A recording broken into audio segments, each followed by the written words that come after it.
Good morning, students. Next point number third. Insertion of desired gene. Insertion of desired gene in cloning vector. Cloning वाहक में वांछित gene का निवेशन। जो विदेशी gene है, जो वांछित जीन है, उसको क्लोनिंग वाहक जो डीएनए है, वाहक डीएनए के साथ जोड़ना, निवेश करना। ठीक है ना। Insertion of desired gene, insertion of desired gene into the cloning vector.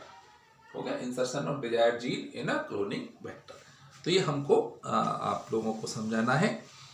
तो वांछित जीन जो हम चाह रहे हैं, जिसकी हमें क्लोनिंग करनी, उसको अपन बोलते हैं वांछित या विदेशी जीन।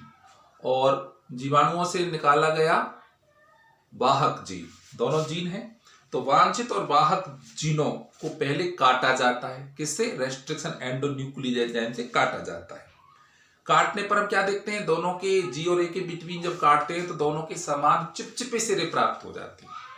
और उसके बाद दोनों वांछित और वाहक डीएनए के कटे चिपचिपे सिरों को डीएनए लाइगेज एंजाइम की सहायता से जोड़ा जाता है। तो जब डीएनए लाइगेज एंजाइम की सहायता से जोड़ा जाता है तो यही क्रिया क्या कहलाती है? लाइगेशन। क्या कहलाती है? लाइगेशन। अब ये जो क्रिया है लाइगेशन वाली, वो कई एंजाइमों की सहायता से की जाती है। तो लाइगेशन जो है, इस क्रिया में बहुत सारे एंजाइम भाग लेते हैं। अर्थात वांछित डीएनए के निवेशन में जो एंजाइम भाग लेते हैं उनके नाम बोर्ड पर हैं। पहले अपन जान लें इसको इस तरीके से।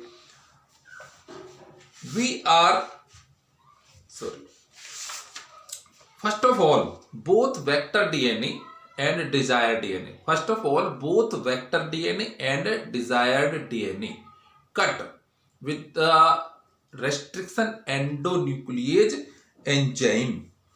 After that, they are joined. Yeah, they are allowed. After they are allowed to join with the help of DNA ligase. This process is called a ligation. First of all, both vector DNA and desired DNA, it means foreign DNA, is cut by same REN, restriction endonuclease enzyme, and after that they both are allowed to join with the help of DNA ligase enzyme. This process is called ligation. In this process, it means ligation, insertion. In this process, various other enzymes are also used. Recombinant DNA में कौन कौन से enzyme use किए जाते हैं? They are the following.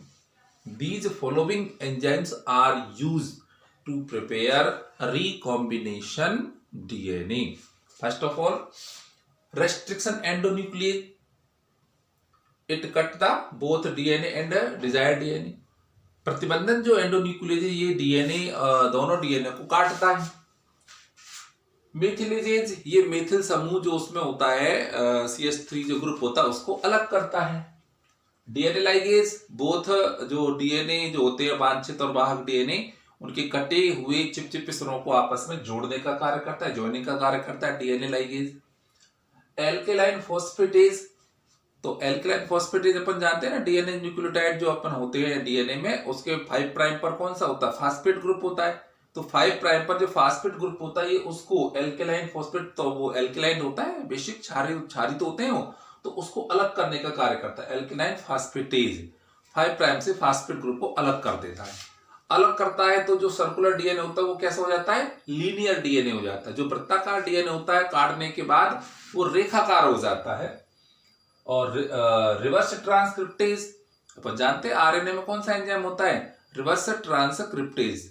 तो reverse transcriptase क्या कर सकता है? क्योंकि इसमें रिवर्स ट्रांसक्रिप्टेज है, तो RNA form DNA with the help of a reverse transcriptase enzyme, and terminal transferase, जो ट्रांसफेरेज क्या करता है, डीएनए को ट्रांसफर करने का कार्य करता है। इनकी डिटेल नहीं है, लेकिन मैं बता दूं इन सबको यूज किया जाता है कंप्लीट रिकॉम्बिनेंट डीएनए के फॉर्मेशन में। These enzymes are used to prepare complete recombinant DNA. तो इसके बीच बीच में इसके बारे में हमने चर्चा की हुई है। नेक्स्ट पॉइंट है अपना multiplication of recombinant DNA into host cell. Fourth point,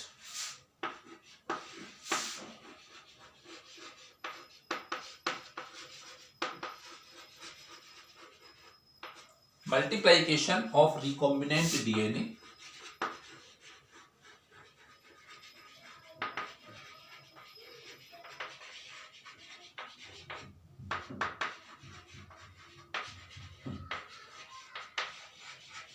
into host cell।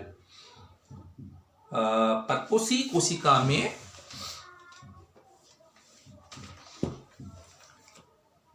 पुनर्युगल DNA, recombinant DNA, पुनर्युगल DNA का परपोषी कोशिका में गुणन, तो रिकॉम्बिनेंट डीएनए इसको बोलते हैं।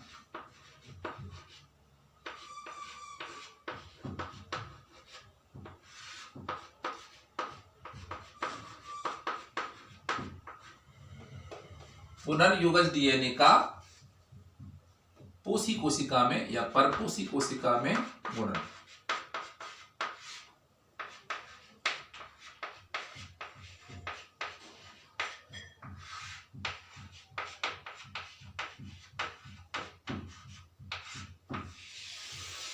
पुनर्युगल डीएनए का परपोषी कोशिका में गुणन, multiplication of recombinant DNA into host cell. यहाँ होस्ट क्या है, बैक्टीरिया सेल। कोई भी जीवाणु कोशिका यहाँ पर अपन होस्ट सेल के रूप में काम में लेते हैं।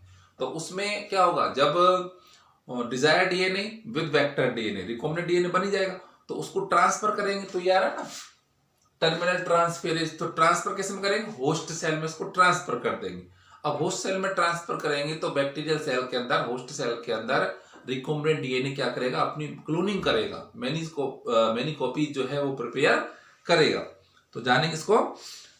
परपोषी कोशिका में डीएनए का निवेशन दो प्रकार से कर सकते हैं हम। परपोषी कोशिका में डीएनए को पहुंचाना है, उसके डीएनए के साथ उसको जोड़ना है, तो वो दो विधियां अपन 11th में पढ़ के आए थे। एक तो है रूपांतरण, दूसरा है पारक्रमण।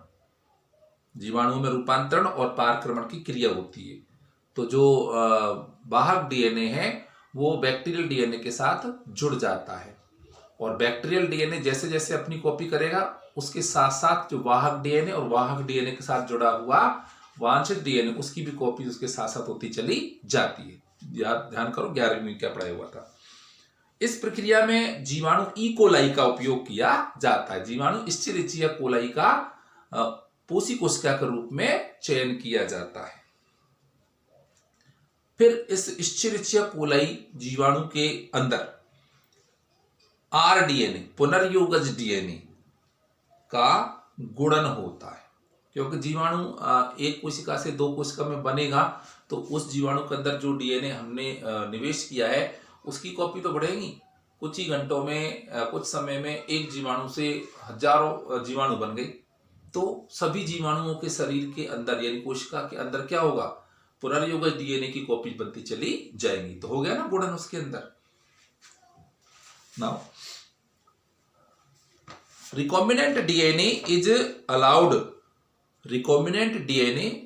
is allowed to enter into host cell. Recombinant DNA is allowed to enter into the host cell by the following two methods. Number first, transformation, and second transduction. Transformation and transduction.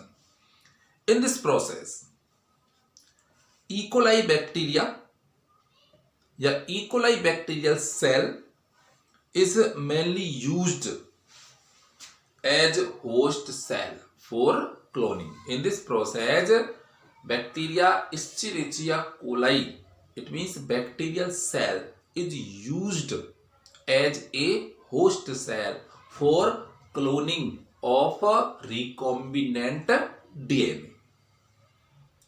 This process also studies earlier in E. coli recombinant DNA multiplies.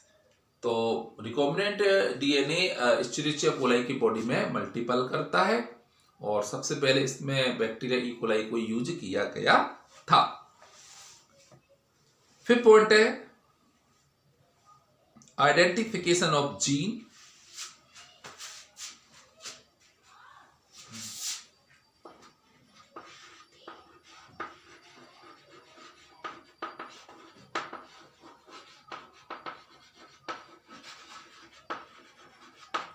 Identification of gene,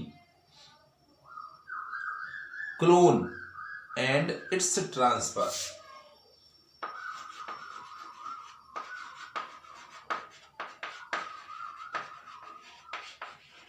And its transfer in other organisms.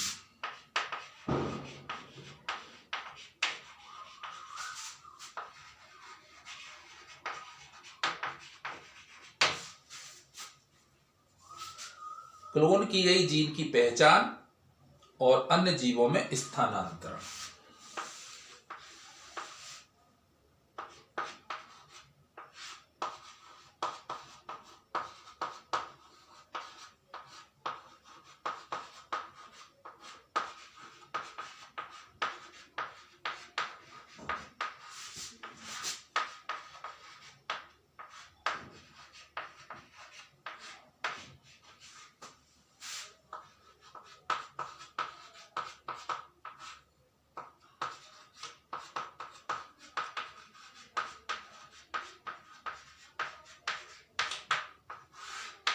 ये अपना fifth point है identification of gene cloned gene and it's transfer into other organism. Clone की गई gene की पहचान करना और पहचान होने के बाद उसको वास्तव में जिस जीव में स्थानांतरित करना होता है फिर उसको किसी अन्य जीव में स्थानांतरित करना, क्योंकि हमने एक डीएनए से बहुत सारे डीएनए क्लोन कर लिए हैं। अब उसको उस जीन यानी कि डीएनए से कौन से उत्पाद प्राप्त करने हैं, तो उत्पाद प्राप्त करने के लिए हम उसको किसी दूसरे जीव में स्थानांतरित करते हैं। For prepare production from desired cloned gene we transfer it cloned gene into any other organism. वांछित जो जीन होता है उसको वाहक के साथ जोड़ने पर अनेकों अवांछित उत्पाद प्राप्त होते हैं। भाई वांछित उत्पाद प्राप्त करना है तो उसके साथ साथ हमको अवांछित उत्पाद भी प्राप्त होते ही उनको हटा दिया जाता है। तो हटाने के लिए हम कुछ ऐसे जीनों का चयन करते हैं जिसको अपन क्या बोलते हैं, मार्कर जीन, वर्ण योग्य चिन्हक बोलते हैं। अतः ऐसे अवांछित उत्पादों को हटाने के लिए हमें विशेष प्रकार के जीनों की आवश्यकता होती है। ऐसे ही जीनों को वर्ण योग्य चिन्हक या मार्कर जीन कहा जाता है। ये क्या करते हैं, पुनर्योगज को अपुनर्योगज से पहचानते हैं और रूपांतरज को अरूपांतरज से पहचानते हैं। अभी क्लास में समझाऊंगा, बहुत डिटेल है इनकी, पॉसिबल नहीं यहाँ पर। दो जीन होते हैं, एक तो होता है एम्पिसिलिन आर, एम्पिसिलिन प्रतिरोधी जीन। ये तो रूपांतरज और अरूपांतरज को पहचानता है और अरूपांतरज को पहचान करके उनको नष्ट कर देता है। और रूपांतरज जो जीवाणु हैं, रूपांतरज क्या होते हैं, ऐसे जीवाणु जिसमें वांछित जो जीन है उससे उत्पाद प्राप्त होने लग जाते हैं, यानी जिसकी क्लोनिंग होती है जीवाणु के अंदर, तब तो वो क्या है, रूपांतरज जीवाणु। और अरूपांतरज जीवाणु जिसमें वाहक यानी कि पुनर्योगज डीएनए प्रवेश ही नहीं करता, जो प्रवेश नहीं करेगा तो उसके अंदर क्लोनिंग भी नहीं होगी, ऐसे जीवाणु को बोलते हैं अरूपांतरज। तो ये काम करेगा कौन, ये करेगा एम्पिसिलिन रेसिस्टेंस जीन, जिसको बोलते हैं सेलेक्टेबल मार्कर। और दूसरा है अपना टेट्रासाइक्लिन रेसिस्टेंस जीन, टेट्रासाइक्लिन प्रतिरोधी जीन। ये क्या करता है, पुनर्योगज को अपुनर्योगज से पहचानता है, रिकॉम्बिनेंट को नॉन रिकॉम्बिनेंट से आइडेंटिफाई करता है। भाई जो रिकॉम्बिनेंट डीएनए है उसको तो अपन सेलेक्ट करेंगे, लेकिन जो नॉन रिकॉम्बिनेंट डीएनए, जैसे ये ओनली क्या है, वेक्टर है, और ये क्या है, रिकॉम्बिनेंट डीएनए। तो रिकॉम्बिनेंट डीएनए को किससे, वेक्टर डीएनए से, ओनली वेक्टर डीएनए से आइडेंटिफाई करेगा। हमको ओनली वेक्टर से तो काम करना नहीं है, हमें क्या चाहिए, recombinant DNA. Desired DNA joined with vector DNA. तो जो टेट्रासाइक्लिन रेसिस्टेंस जीन है ये क्या कर देता है, identify between recombinant and non recombinant DNA. तो these both genes are called marker gene, selectable marker. These both genes also joined with vector DNA, with vector। ये दोनों जो अपने एम्पिसिलिन और टेट्रासाइक्लिन रेसिस्टेंट जो जीन है, प्रतिरोधी जीन है, इनको भी वाहक के साथ जोड़ा जाता है, तभी तो ये क्लोनिंग के समय उनको आसानी से पहचानेंगे। तो यही तो मैंने लिखा है, क्लोन की गई जीन की पहचान करना, आइडेंटिफिकेशन ऑफ क्लोन्ड जीन कौन करेगा, सेलेक्टेबल मार्कर जीन करेंगे। ये भी जीन है, जीन जीन को पहचान रहा है, ठीक है कि नहीं।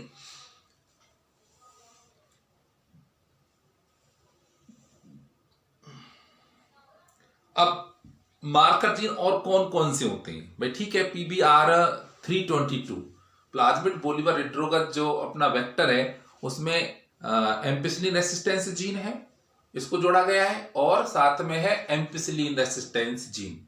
लेकिन बहुत सारे वेक्टर होते हैं, अदर वेक्टर भी तो हैं, उनमें और कौन कौन से मार्कर जीन हो सकते हैं, kanamycin, ampicillin, azithromycin, tetracycline, chloramphenicol etcetera.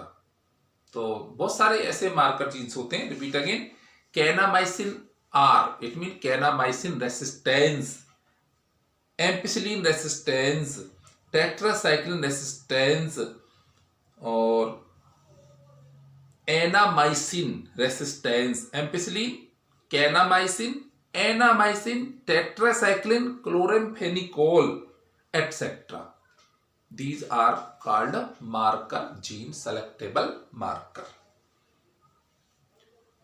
अब इस मार्कर जीन के अलावा, वर्णयुक्त चिन्हकों के अलावा भी कुछ जीन्स ऐसे भी होते हैं जो कोशिका में विशेष लक्षण उत्पन्न करते हैं। Few genes are produce a particular characters into the cell, they are extra gene other than selectable marker, they are called reporter gene। ऐसे जीन जो किसी कोशिका में विशेष लक्षण उत्पन्न करते हैं, जो मार्कर जीन के अतिरिक्त होते हैं, उनको बोला जाता है रिपोर्टर जीन। रिपोर्ट करते हैं, रिपोर्टर जीन। ये अपने लक्षण प्रारूप को अन्य कोशिकाओं से भिन्न दिखाई देता है।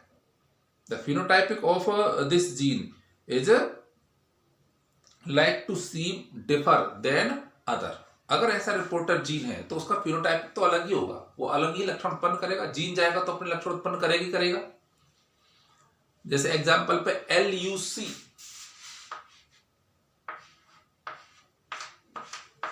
ये एक ऐसा जीन है LUC, इसका नाम है luciferase, luciferase gene. This gene, luciferase gene is found in जुगनू। बरसातों में चमकता है ना, एक इंसेक्ट होता है जुगनू, तो जुगनू में लाइट प्रोड्यूस होती है, तो ये जीन करता है, उस लाइट को प्रोड्यूस करता है। तो एक प्रकार की चमक, जैव प्रतिदीप्ति, बायोलुमिनिसेंस प्रोड्यूस करता है। कौन सा? ये रिपोर्टर जीन LUC। किसमें? इंसेक्ट में। तो ये क्या है? उसका जीन है। किसमें? DNA में तो है। और इसके बाद आ रहा है आपका लास्ट एंड फाइनल पॉइंट, वांछित जीन की अभिव्यक्ति, एक्सप्रेशन ऑफ डिजायर्ड जीन।